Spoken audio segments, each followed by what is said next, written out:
Vous êtes sur le 105.4 et vous écoutez Radio Panique.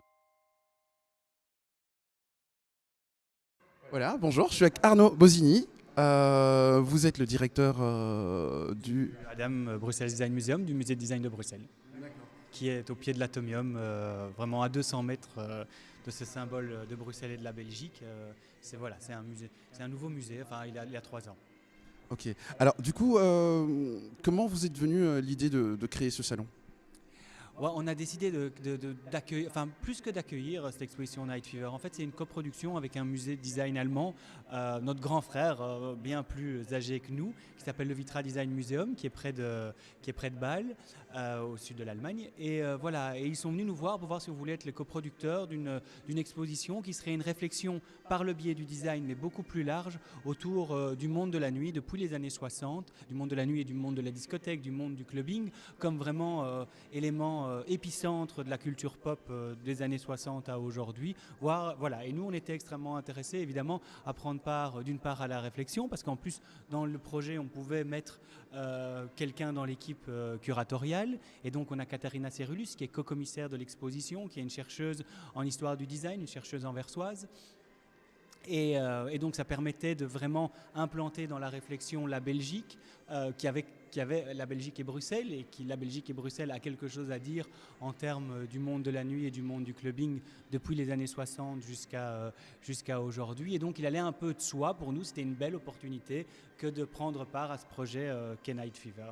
D'accord, alors vous êtes ouvert depuis le 21 novembre et jusqu'au 5 mai. Donc vous attendez... c'est quoi la clientèle que vous attendez exactement? Des nostalgiques?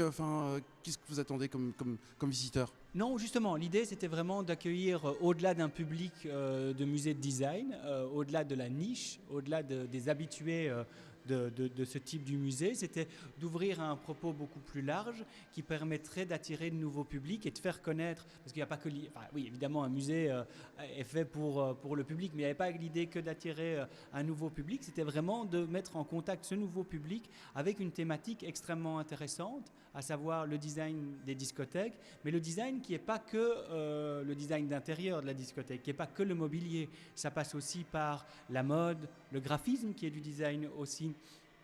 L'art, on verra une série d'artistes dans l'histoire de cette expo qui vont commencer, faire leurs premiers pas dans la discothèque, et pas non seulement dans la discothèque parce qu'ils y vont comme lieu de divertissement, mais comme lieu de création. Et je parle là d'Andy Warhol, de Kettering, de Grace Jones et tant d'autres.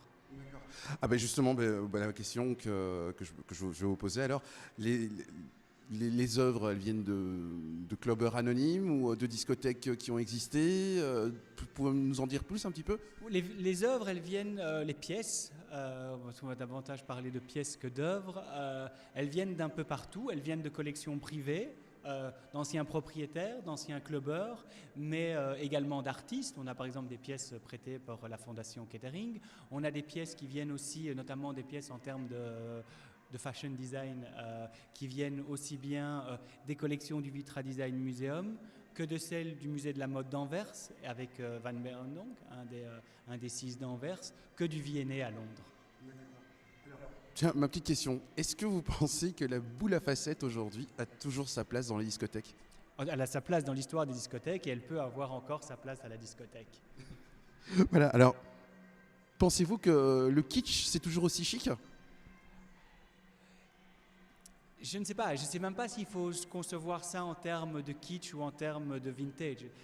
L'exposition commence par les discothèques italiennes dans les années 60. Pourquoi?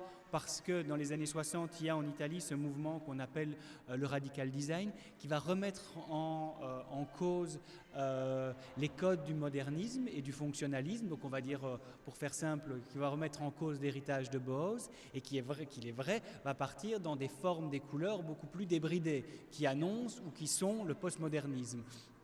Et donc, voilà, ce qu'on peut envisager comme du kitsch, c'est vraiment un moment de rupture dans l'histoire de l'art et dans l'histoire du design avec les codes de la modernité qui vont s'épanouir aussi dans les discothèques. Et je pense que quand les lumières s'allument, on a à voir un spectacle que donne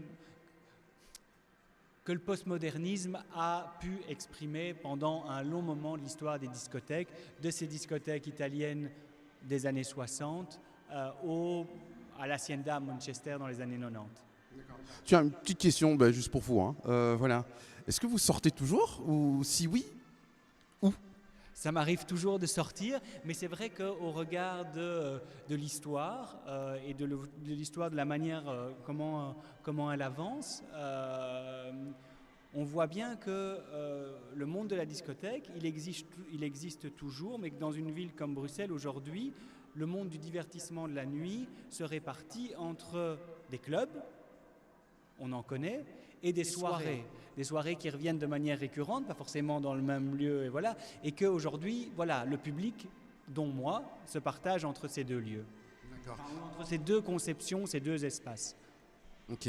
Alors, tiens, à votre avis, parce que bon, je pense qu'on a la trentaine, hein, on est des millénials, hein, donc voilà.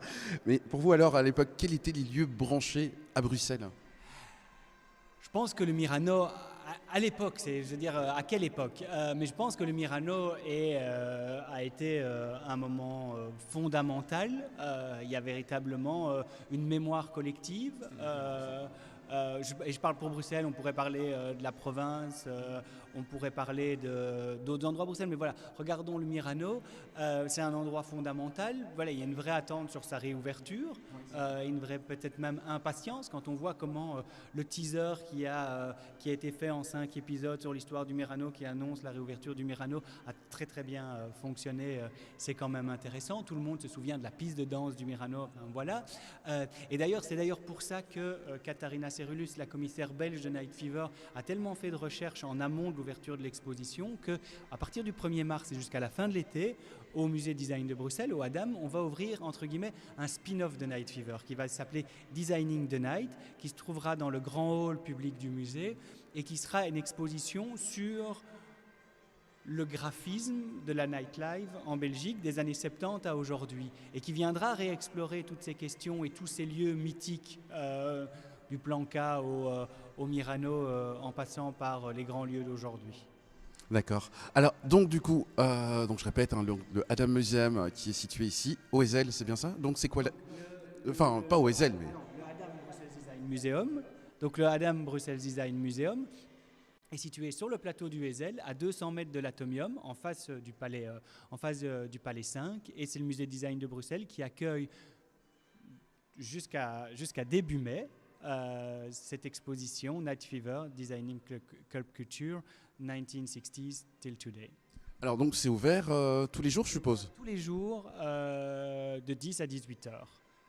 Et avec juste, et sinon toutes les informations pour les spécificités liées aux fêtes sont sur le site internet www.adamuseum.be. Ok, je vous remercie beaucoup et voilà, merci. Vous êtes sur le 105.4 et vous écoutez Radio Panique.